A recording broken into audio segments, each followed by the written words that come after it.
Hey everyone, today's lesson is lesson 103 and it's finding the perimeter of complex shapes. So when we say complex, what does that mean? It means something that's just not like a perfect quadrilateral.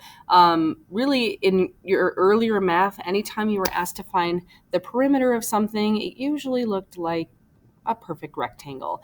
And we're just going to take a look at how do you solve when you have to find the perimeter of something that's kind of irregular. Had we been actually in the classroom, this classroom is a perfect example of a complex shape. It's not a perfect square or a perfect rectangle. It's got this like weird like kick out little area by the back door over there. This would be a perfect one for us to do.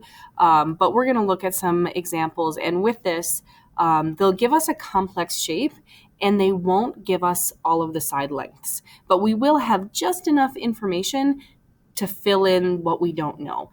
So those of you who enjoy puzzles and things like that, this is kind of your jam. This is gonna you're gonna like doing this because you'll have like just enough information. It's to me, it's like a little bit like Sudoku. Like you have a little bit of information and you have to do some trial and error to figure it out. So anyway, without further ado, let's go ahead and get going. Perimeter of complex shapes.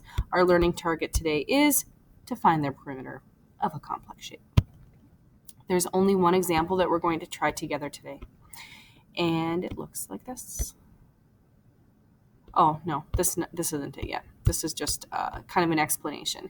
So finding the unknown sides and then finding the perimeter. So all of these problems, they're going to be two-step problems. First, you need to find all of the unknown sides because you can see in this example here, we have this side here of side A and then side B as well that are unknown.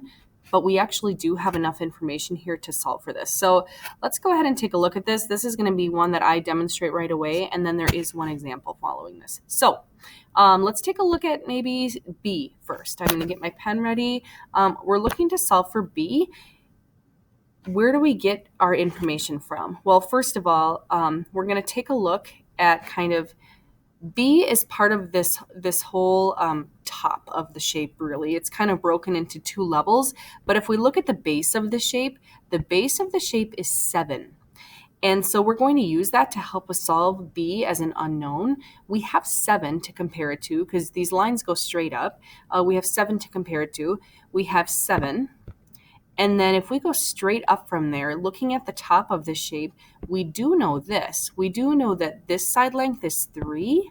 We can take that away from the 7. 7 minus 3 leaves us with 4. That means if we were to plug a 4 in here, if length B, if side B were 4, 4 plus 3 would give us our 7. It's just kind of filling in missing pieces. So the length of B is 4. And in this case, it looks like they're using centimeters. Don't necessarily have to write that right now. And you would for an answer, though. It'd be really important that you write centimeters for your answer. Let's solve for A, and then we'll have all of the information that we need to add them all up to find the perimeter. The perimeter, of course, is the lengths of all of the outside. It's finding the lengths of the outsides of a shape. So, for example, if I were building a garden and I wanted to put a fence around it to keep the deer out, I would need to know the perimeter of the garden for my fence, the outside. So here we go. Let's solve for A. We're gonna solve the exact same way. However, we're kind of looking over to the side now. A is our missing side right here. Well, let's look at what we know. We know that we're given this entire long side length of 6. So I'm gonna write that over here now. Let's see if I can shrink that down a little bit so it doesn't get covered up by my picture. Can I move this? No, I can't. Sorry. Okay, so we have this side length of 6, and then we also have this piece of known information of 4. So if we subtract that 6 minus 4, we end up with 2. We find out that side length A is 2. Now, honestly, all you have to do is add them all up together. Let's see if I can do this mentally. I didn't prepare ahead of time. We have 4 and 6 is 10. We have 7 and 3 is another 10. So now I'm at 20. I should be taking better notes over here. I'm at 20. And then I just have the 4 and the 2 left. So that's 6. 26 centimeters. Super important to have a label. There's no exponent. It's not squared because we're not dealing with area. 26 centimeters would be our answer in this case. Let's go ahead and scroll to the next page. And we do have one example here. And again, with our other examples, I encourage you to pause the video here, give this a try on your own, completely solve, and unpause the video to watch my solving and my answer when you are confident with your work. As I look at solving this, I'm first going to look at how many unknown sides do I have. I need to solve for those first before I can find an overall perimeter. So I don't know. There's no right or wrong place to start, but look, my mind went right to this side length of M. I'm going to solve for that. So I know that this base down here, the base of this complex shape is 10. So I know the 10. And then I also know up here, this is 4. So if I take this that didn't work. If I take this base length of 10, I subtract this 4, I'm left with 6. M is equal to 6.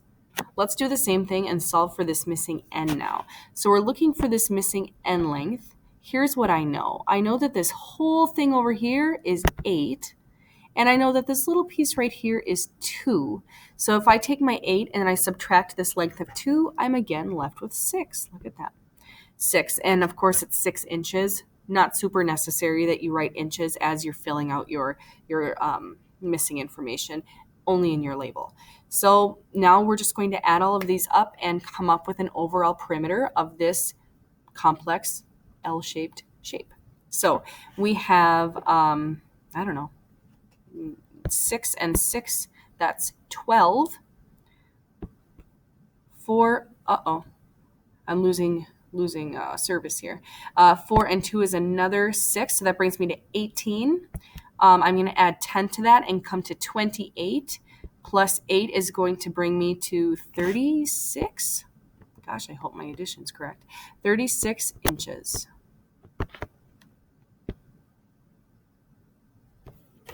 All right, that's our only example. Again, we have a homework assignment that's linked right in our classroom here for you to complete. There are notes linked in the classroom. Replay this video for any clarification. Otherwise, take a look at those notes.